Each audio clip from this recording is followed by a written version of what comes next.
Good afternoon. My name is Ritu Vishwakarma. My name is Sanjatsa Mokhorkis. I'm Sarvani Tumalapalli. I'm Anuganga Kulendran. My name is Ahmed Nasser. So, my team and I would like to talk about sustainable marketing, and the company that we have chosen is Coca Cola.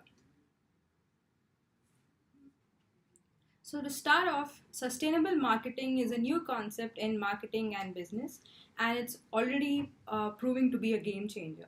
So, based on the ideas of environmental and social sustainability, sustainable marketing seeks to meet the needs of this generation without messing up the future.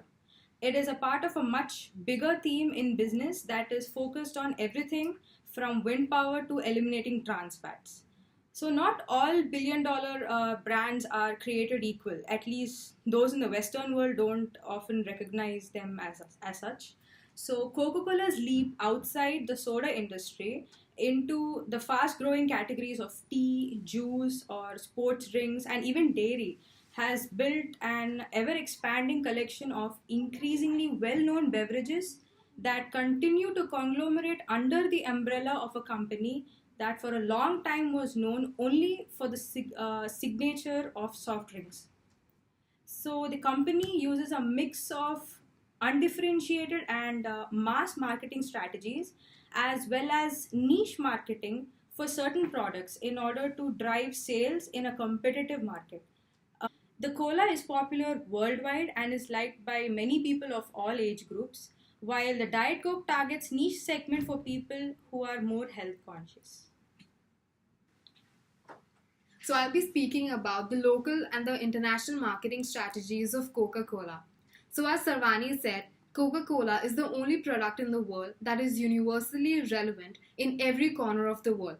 The company feels that its responsibility to ensure that every can or bottle of Coca Cola is sold and enjoyed and an individual connections are made with the consumers. This can be achieved only at the local level. Coca Cola, being the world's largest manufacturer of non alcoholic beverage, is certainly well aware of global marketing. Coca Cola's global marketing strategies have changed from time to time in the last 15 years. In 1996, Coca Cola's standardization strategy was very rigid, where they wanted to take the same flavor of Coke to all the countries across the globe. At that time, Coke's strategy was think global and act global. After facing losses, it changed the strategies to country specific and made changes like the use of sugar and corn syrup in their mix. It dropped the universal tagline to "Life tastes good" and replaced it with more local taglines made country specific, such as for India it was Thanda Matlab Coca Cola, and for Australia or the United Kingdom, Taste the Feeling, and for Israel, Taste of Life, and so on. If you look at Coca Cola's global approach, they had different approaches regarding different countries. So for China, the year Coke introduced themselves happens to coincide with the year Mao Zedong, the chairman of a communist party, which gave the Chinese people a reason to connect more with the brand. It also operates according to the Chinese calendar, such as releasing a new product or offers. With regards to Brazil, it became very difficult for Coke to enter due to the heavy taxes and the existing market for the locals. In order to fit in order for the company to fit in, they started using returnable containers, which led to decrease in the prices of their products, where they charged the people only for the drinks, making it equivalent with the local drink that was available for Brazilian people. As Coke is a global brand, they have different strategies for different countries with respect to the consumer demand. So, are we talking about the economic aspects of sustainability that Coca Cola has been focusing on in the past decade or so?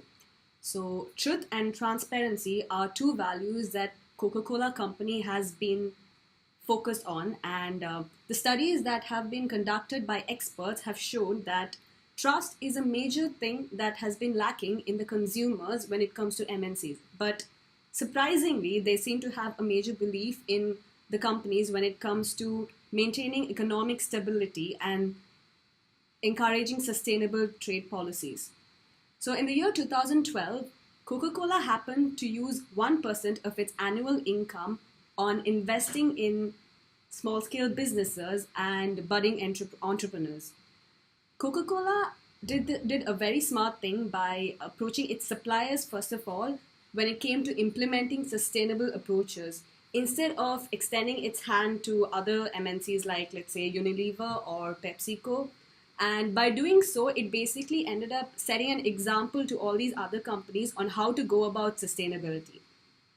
So, Coca-Cola as an MNC has branches in almost 200 countries, and it directly employs close to 750,000 people and indirectly employs up to almost 10 times more of this number. And in this case, it increases the job availability and hence helps with the economy. It also focuses on research, innovation, and technological implementations, thus modernizing the industries and how they go about things. In 2010, Coca-Cola came up with a 5x20 program, which literally is named after the approach, which is trying to empower 5 million women by the year 2020. So according to this program, which started in 2010, in just 3 years, that is in 2013, 300,000 women happened to be employed as suppliers or retailers or distributors. So we can assume that the company will actually reach its target by the year 2020. So in the past 7 years, Coca-Cola has proven to be women employment oriented, which can be noticed in the extent to which women have been holding senior or leading positions in the very base headquarters, which is in Georgia, which is an increase by 40% of the women who have held leading positions. Another program called Collectivo also increases employability of youngsters by equipping them with skill sets which are considered necessary, which are sought after by employers, and this increases employment as well in not just youngsters but women. So in these ways, Coca-Cola has helped in improving the economic sustainability of the community and the world on the whole. Hello, I'm going to talk about social principles for sustainable marketing. Sustainability is more than just a change initiative. It is about people and planet as well as profits. To accomplish this task, a business needs to operate in a much more transparent way. Latin America has become a perfect market to Coca-Cola due to the great portions of soda that they consume. Places like Peru, Brazil, and Mexico have been outstanding for their social programs that this company has made for them. For instance, in Mexico, during the last 3 years, 1% of the incomes of this company has been invested in programs as First Coca Foundation. Every year, this foundation helps to give money to institutions for people with cancer, orthopedic, and hearing and language programs.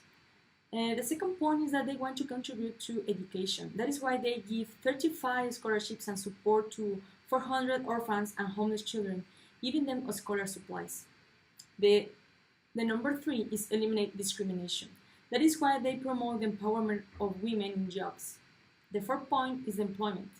They have hired around 92,000 direct employees and 1.7 million of indirect employees. They provide a safe and healthy workplace to them, respecting work hours and wages. And finally, the Aboriginal point. They help to build houses for them. It is true that this company contributes with social programs around the world.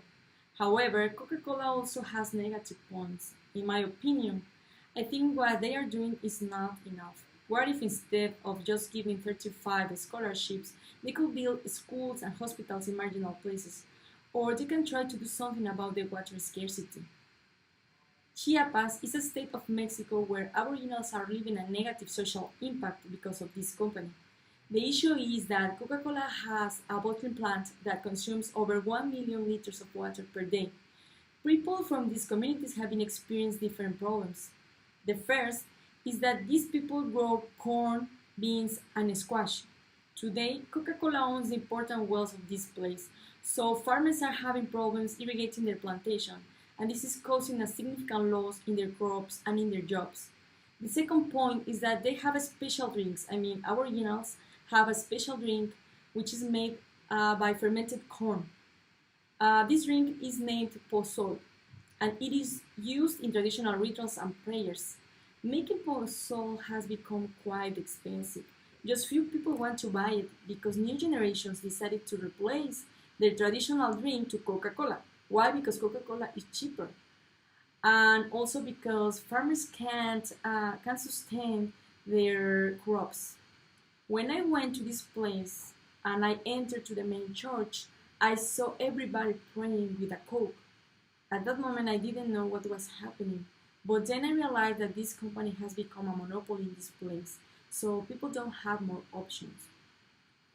The third point is that due to the lack of water, people sometimes have to work 2 hours a day to get it. Others have to buy it because all the water is going to this big company. The fourth point is that factories are contaminating wells where Aboriginals have access. This is causing diseases as salmonella.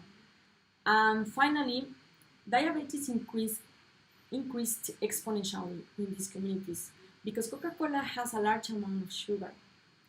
Overall, if this company is generating more problems, it doesn't matter how many social programs they develop. On Coca-Cola website, you will never see this kind of problems. The Aboriginals are losing important traditions, they are losing their jobs, and they are getting sick due to the excess consumption of this product. From my perspective, I think that Coca-Cola is trying very, very hard to develop social programs because they are aware of the damage they are causing to health, to communities, and to the planet. Therefore, they are not following social principles, and they should change their strategies because they are contributing in pollution, loss of natural resources, and loss of local traditions. Hi, I'm going to talk about the principles of sustainable marketing strategies, specifically the role of Coca-Cola Company in sustainability. The sustainable marketing strategies can influence the decision-making process, whether it would have been by the customer or the investor. Decision-making process affected by values, prices, and quality. There are certain aspects of sustainable marketing strategies, namely the environment, the society, and the economy. In this video, water management as an example of environmental sustainability will be focused. Recently, the company has implemented many procedures to reduce the consumption of water and increase the water use efficiency by collecting the rainwater and storing it into barrels, and hence the manufacture process depends on the local water. The production volume is balanced. In other words, the processing of products relying on the available resources, so consequently the benefits can be reachable. Despite the positive actions that the company has implemented, there are a couple of issues resulted from the company. For instance, Coca-Cola in India has been charged because the drought, which is threatening the groundwater supplies. Additionally, Coca-Cola was responsible in Mexico for water shortage.